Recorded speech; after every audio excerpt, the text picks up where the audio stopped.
Capital Radio. La mañana de la 10 con Tere Coello. Continuamos en directo en sintonía regional a través de Capital Radio. En este programa especial, con el apoyo del Cabildo de Tenerife, hablábamos de movilidad hasta hace un momentito, pero otro de los desafíos que se ha propuesto alcanzar con objetivos claros la Corporación Insular es la conservación del medio natural y la política de sostenibilidad, posiblemente el debate más trascendental de Tenerife para los próximos 25 años y más. Bueno, saludamos a nuestro siguiente invitado. Él es el director insular de Medio Natural del Cabildo tinerfeño, Pedro Millán. Buenos días. Muy buenos días, ¿qué tal? ¿Qué tal? ¿Cómo se encuentra? Encantado de estar aquí. Muy bien, igualmente. Pedro, para empezar, hablamos de Medio Natural, pero no podemos eludir la actualidad, que en cierta manera pues se ha visto marcada por esa manifestación del pasado domingo, 20 de octubre, con muchas reivindicaciones, y una de las reivindicaciones de los manifestantes, grupos ecologistas y demás parientes y familiares, vamos a decir, es la conservación, el cuidado y la protección de nuestro medio natural. Como director del área en el Cabildo de Tenerife, ¿qué nos puede decir? Bueno, yo tengo que decir que en el sentido de que la gente se manifieste por la protección de nuestro patrimonio natural, me parece perfecto, me parece que es necesario que la gente tome conciencia de la importancia de proteger nuestros valores y la riqueza que tenemos en esta isla en cuanto a biodiversidad, paisaje, cultura, en prácticamente la mitad del territorio que está declarado como espacio natural protegido. Y es verdad que vinculado a los últimos años, sobre todo después de la pandemia, se produjo. Es verdad que no es un fenómeno solo canario, sino en toda la escala global, un repentino descubrimiento de la naturaleza, ¿no? Después del confinamiento y de estar encerrado, que gente que nunca había accedido a los espacios naturales de pronto sintió necesidad de ir a disfrutar de esa naturaleza y al mismo tiempo de viajar buscando esa naturaleza, y antes eso no ocurría, por lo menos no de esta forma tan masiva, que no nos habían encerrado. Sí. Y bueno, y es verdad que se ha producido un fenómeno de sobre masificación de personas en espacios naturales que las infraestructuras, los equipamientos están diseñados en los años 90, o sea, para un volumen de visitantes mucho menor al que existe ahora.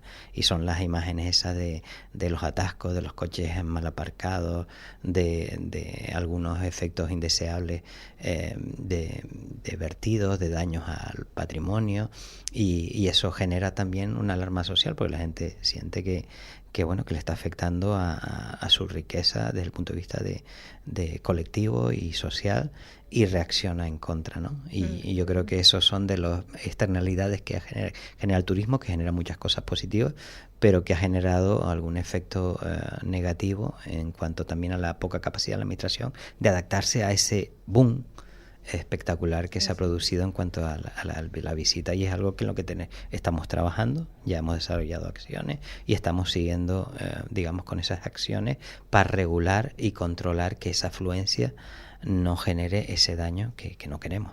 Hablamos decimos turismo, pero no solamente turismo, que a veces hay calasimbras que suben local.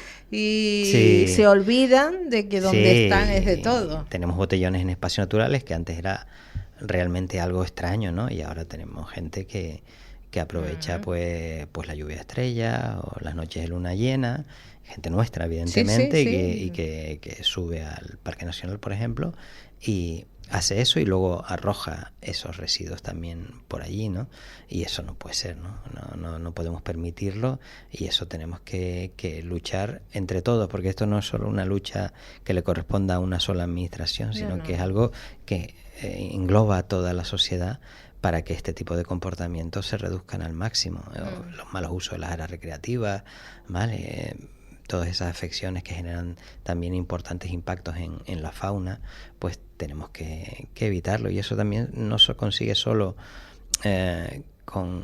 la disuasión, con la vigilancia, con las multas, sino también es una cuestión de educación y de toma de conciencia de la sociedad. De respeto. Efectivamente, pero esto no pasa solo en los espacios naturales, sino sabemos que también pasa en la ciudad. Sí, pero la ciudad pasa más desapercibida. Pues estamos más acostumbrados, ¿no? Porque tenemos la vista adaptada a las cochinadas, hablando claro. Efectivamente. Pedro, ¿qué siente usted? Le pregunto directamente porque a veces uno hace estas preguntas a políticos que a lo mejor salen del despacho, se meten en el coche, del coche van a su casa donde tienen una piscina. O sea, es un círculo que poco visitan los medios naturales.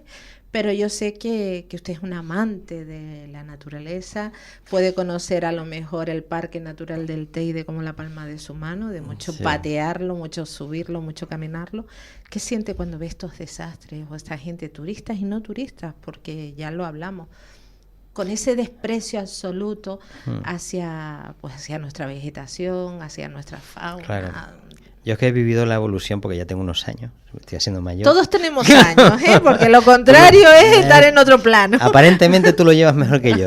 Dicho eso, he visto la evolución de cuando íbamos a los espacios naturales libremente, porque prácticamente no iba nadie, y los que iban, en caso del Parque Nacional Teide, iban en guagua, iban al teleférico, iban a los miradores y ya está. Y lo que eran los senderos, los caminos de siempre, esos lo hacíamos 4 y unos cuantos extranjeros también. Pero no tiene nada que ver con la situación de ahora. Y de hecho, pues el impacto que generaban las actividades en el medio natural era bajísimo. Era mucho más fácil gestionar el medio natural, pues no tenías esa presión, esa afluencia de gente a los espacios naturales que hoy se produce. Entonces, bueno, eso empezó a cambiar y no es solo la pandemia, sino viene las redes sociales. Las redes sociales, internet, yo creo, las aplicaciones, que hacen que también gente que antes, para llegar a un lugar recóndito, un lugar remoto, un lugar bonito en la naturaleza, había que primero tener el deseo de ir y luego había que tener un punto de sacrificio o de esfuerzo para tú conseguir llegar a ese lugar, porque no estaba muy clara, la información no era tan accesible. Si te metías en senderos, pues tenías que saber orientarte con un mapa, una brújula, eso no está al alcance de cualquier persona.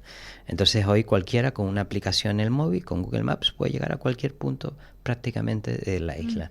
Y eso ha hecho que gente que no tenía esa motivación, esa cultura del respeto a la naturaleza, eso que es algo que se forja a lo largo de la experiencia de diferentes años, pues llega fácilmente a los sitios. Me lo dicen en muchos pueblos de Anaga o de Teno, que ahora les llega peor gente que antes. Claro. ¿Vale? Porque ahora llega gente que no tiene ninguna motivación a la naturaleza, está de vacaciones, de turismo, o viene de la ciudad, de nuestras ciudades, de nuestros entornos urbanos, y que le apetece ir yo que sé, a Chinamada, por decirte algún sitio. A ver qué hay. Sí, a ver qué hay, o a Punta Teno, o cualquier sitio.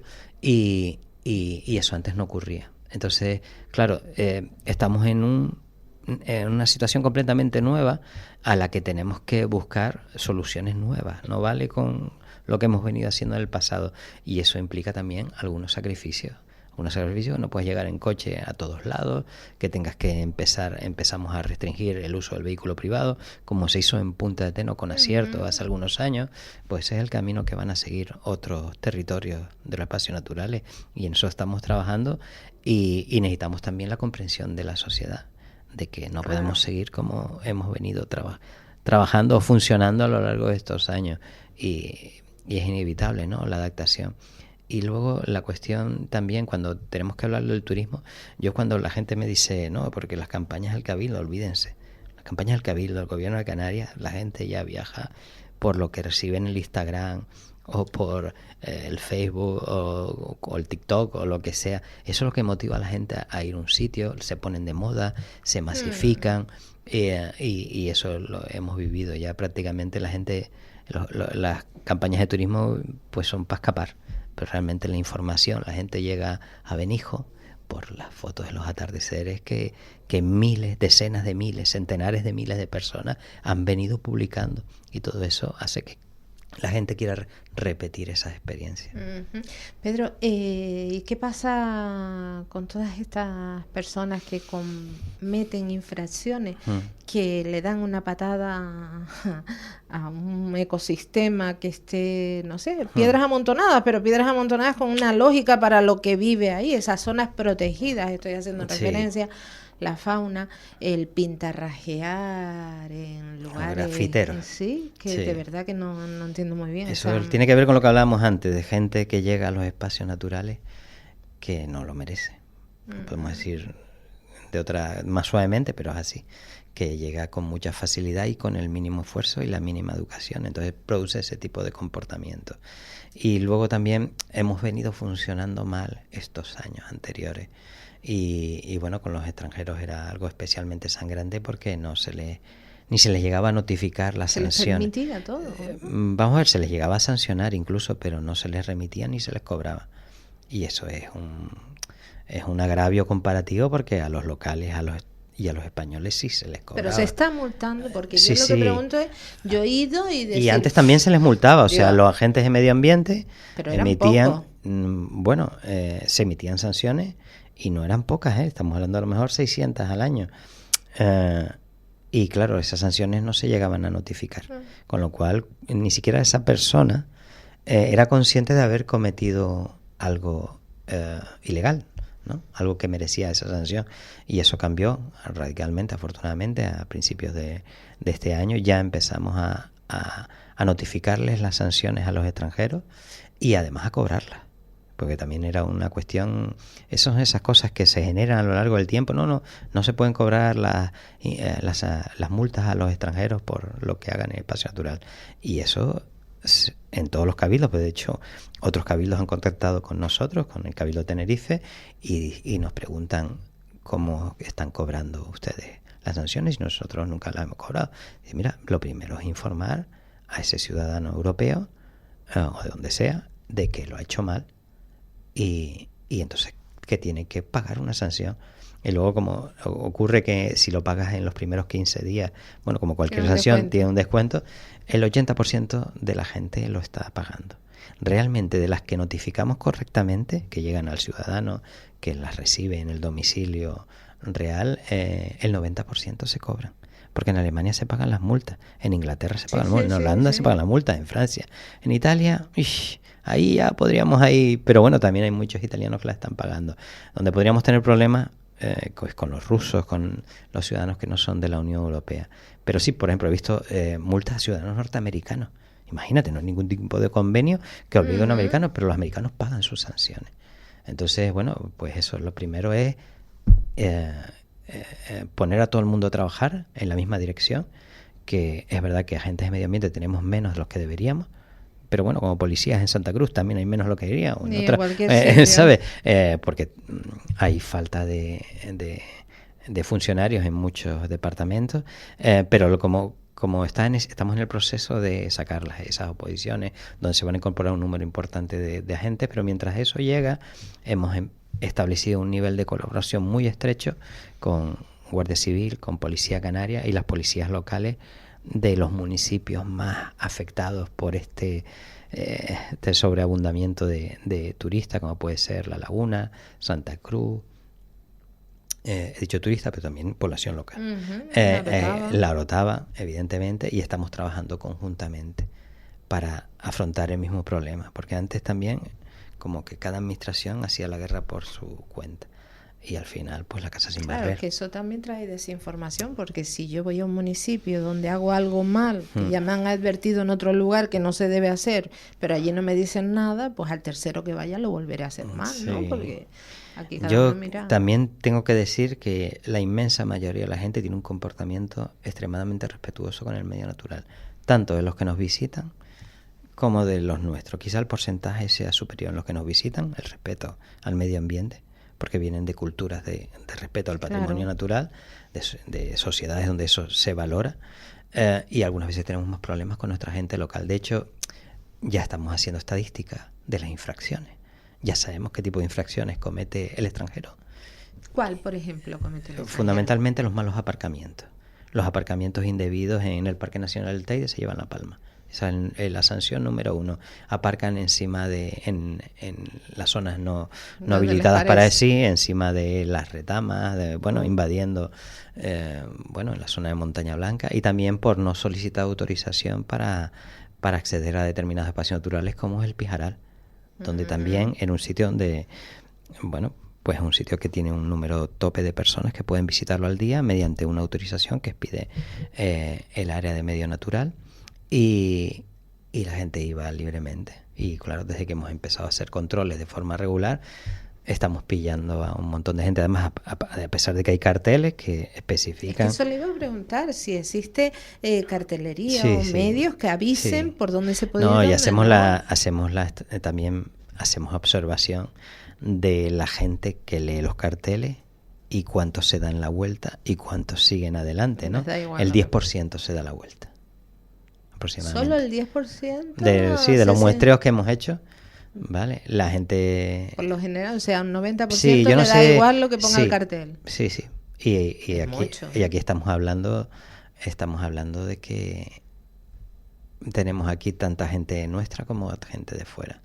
También es verdad que había un problema con las autorizaciones y era muy difícil conseguirlas. Hemos cambiado el sistema para que teníamos sospechas que podía existir un cierto pirateo de esas autorizaciones mediante ordenadores y tal, y programas informáticos, y ahora todo se tiene que hacer a través de una aplicación que la vamos a potenciar muchísimo en la actualidad y en los próximos años, que es Tenerife On, donde está toda la información actualizada de los senderos, donde uno va a poder acceder a esa solicitud para poder subir pues al Teide, o a acceder al Pijaral, o pedir un área de acampada. Todo eso lo vamos a ir haciendo progresivamente a través de esa aplicación, de forma que evitemos pues lo que estaba ocurriendo hasta ahora, ¿no? Que era esas pseudo reservas que, como eran gratis también, pues luego se hacía un comercio con ellas un poco extraño. Entonces son cosas que venían funcionando mal durante muchos años y estamos intentando cambiarlas porque no puede continuar de esa manera. Evidentemente, el que no corre vuela, ¿eh? Sí. Está claro, ¿no?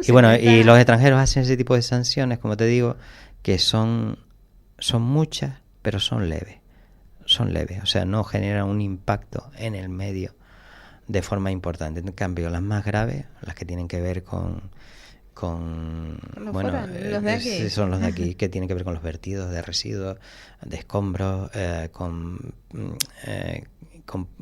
generación de pequeños incendios conatos, gente que hace quemas cuando no debe, cuando estamos en riesgo de incendio, gente que hace hogueras en los momentos en que no se puede hacer hogueras, ¿vale? Ese tipo, los grafiteros, las bicicletas por senderos, ese tipo de cosas son locales, son nuestros. Los que llevamos Sí, en por el eso ADN, ¿no? es importante la concienciación y la educación. O sea, cuando llegamos a multar a alguien, es un fracaso de nuestra sociedad. Porque significa que no hemos podido coincidir en todo el proceso anterior, educar y concienciar a esta persona para que no haga ese acto, que no es un simple que aparques en la cuneta y tal porque no consigues aparcar en otro sitio, sino realmente es un daño, ¿no? Es un daño que estás causando al medio ambiente y que en muchos casos es irreparable, que puede generar, imagínate, en el caso de una quema incontrolada sin autorización original, ya lo hemos visto y sabemos lo que puede producir, y el riesgo no solo para la naturaleza, sino también para las personas. Entonces, pues eso también hemos elevado esas sanciones. Digo, lo de las sanciones es que nunca quiero ponerlo como algo positivo, porque me da que es el último paso al que queremos evitarlo, ¿no? A pesar de eso, en este año vamos a tener el doble de sanciones emitidas de las del año anterior. ¿Por qué? Porque es lo que enlaza con lo anterior. Porque estamos trabajando coordinadamente con todas las administraciones, con todos los cuerpos de seguridad y porque tenemos mucha gente que hace cosas que no debe. Pues, y poco a poco también eso disuade, que también es una forma de educar. Sí. Yo sé que parece que con el palo, no con la zanahoria. La chola de la infancia. Pues sí. Hablamos del acercamiento, la masificación, cierta manera, cejar, ¿no? Que no acuda demasiada gente, o al menos no todos, cada uno en su vehículo. Uno de ellos Sí. tenemos la experiencia en Masca, el cobro de esa ecotasa. ¿Qué resultados arroja? Pues yo creo que es sumamente positivo porque primero en Masca se viene gastando más de 1 millón de euros de dinero público al año en mantener ese sistema, que es un sistema de visitas de primera calidad internacional. O sea, tú sabes que he viajado por todo el mundo y he visto parques nacionales en todos lados, en Estados Unidos, que es la creme de la creme, y el centro de visitantes que tiene el Barranco de Masca es algo extraordinario. Puedes ir de cualquier lugar, a Suiza, a Noruega, ¿sabes? Nada, absolutamente. El personal extraordinariamente formado, habla idioma, totalmente consciente de la importancia del espacio en el que están trabajando y que actúan como protectores de ese espacio, y eso no se puede financiar eternamente con dinero público, porque el dinero público, además de para el medio ambiente, pues sirve para la educación, para la sanidad, para los servicios sociales, y entonces Masca es un lugar de interés turístico fundamentalmente, de la gente que viene de todo el mundo para conocerlo, porque es un sitio extraordinario. Las primeras caminatas que a mí me impresionaron, aparte del Teide, fue la de Masca, ¿no? Que fui a principios de los 80 la primera vez, y luego he vuelto también, vi la evolución de Masca, de cuando Masca no iba absolutamente nadie, estabas en la playa 3 o 4 días solo y no venía absolutamente nadie, y te venía a recoger un pescador de Playa San Juan, porque tampoco había ningún sistema de... Era como era Canarias, muchas partes de Canarias, un paraíso, ¿no? Y vi la evolución de cómo esto fue creciendo hasta que se degeneró completamente. Y aquello era un absolutamente disparate. De gente llegando, comerciando, bebiendo, no sé, destrozando el espacio. Y era necesario regularlo. Y ahora estamos en el paso de que esa regulación tiene que ser costeada por las personas que vienen de fuera a disfrutar de él, y la pagan gustosamente, no tenemos ese problema. De hecho, empezamos en verano, ¿no? En julio, y ahora ya estamos en niveles de ocupación del 75%, y sabemos que va a ir creciendo. Y ahora nos falta implementar la guagua, porque un problema que tenemos en Masca el tema de los vehículos privados, y en cuanto podamos tener ya la disponibilidad de un transporte público, en este caso discrecional, vinculado al descenso del barranco, la gente no podrá acceder con su vehículo particular a Masca, generando los problemas de movilidad, sí, ¿no? Sí, Y contaminación, de congestión tan brutal que tiene aquel espacio, ¿no? Que pierde calidad la visita cuando uno encuentra ese volumen de coches ahí en aquella carretera que no soporta un tráfico de estas características tan potentes, ¿no? Claro, es que lo que hace peculiar y maravilloso el propio lugar, ¿no? Que no esté tan masificado. Sí. ¿Se han planteado cobrar una ecotasa similar en otros lugares? No, por supuesto, no lo estamos planteando y estamos trabajando en ello. Yo creo que la siguiente que toca es la del Parque Nacional del Teide. ¿Y se puede cobrar en un parque nacional? No estamos hablando aquí, no estamos cobrando por acceder. Estamos hablando por servicio siempre. Ajá. En un parque nacional está prohibido por ley. Por eso sí, le preguntaba. Está prohibido el cobro, y me parece bien que se prohíba, porque pues es un derecho que tenemos los ciudadanos también de disfrutar nuestra naturaleza. Además está recogido en la Constitución, y lo que no está recogido no es un derecho que tú puedas hacer con tu coche particular, ¿vale? Y que tengas derecho a aparcar libremente y gratuitamente donde te la gana.